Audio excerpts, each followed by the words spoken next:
26 సంవత్సరాల నమ్మకం, లక్షలాది సంతోషకరమైన వివాహాలు. తెలుగు మ్యాట్రిమోనీని డౌన్లోడ్ చేయండి. Lady superstar Nayanthara lead రోల్లో నటించిన devotional blockbuster movie Mookuthi Amman.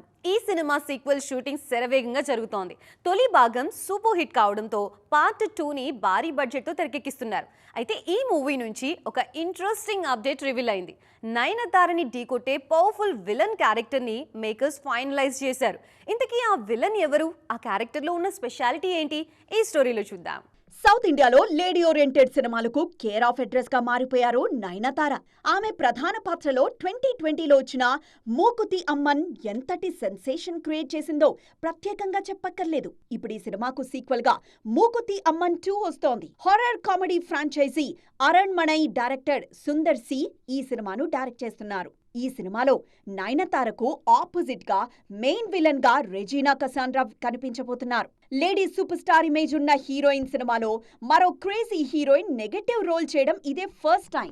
ఈ ఎలిమెంట్ సినిమా మీద బజ్ ను పీక్స్ కు తీసుకువెళ్తుందన్న నమ్మకంతో ఉన్నారు మేకర్స్. రెజీనాకు నెగటివ్ క్యారెక్టర్స్ కొత్తేమీ కాదు. గతంలో ఎవరు, చక్ర, జాట్ లాంటి సినిమాల్లో పక్కా విలన్ షేడ్స్ ఉన్న రోల్స్ లో మెస్మరైజ్ చేశారు. అయితే డివైన్ కాన్సెప్ట్ తో తెరకెక్కుతున్న ఈ సినిమాలో రెజీనా క్యారెక్టర్ ఎలా ఉండబోతోంది? ఇద్దరు హీరోయిన్ల మధ్య ఫైట్ ను మేకర్స్ ఎలా డిజైన్ చేస్తున్నారన్నది తెర మీద చూడాల్సిందే. 26 సంవత్సరాల నమ్మకం, లక్షలాది సంతోషకరమైన వివాహాలు. తెలుగు మ్యాట్రిమోనీని డౌన్లోడ్ చేయండి.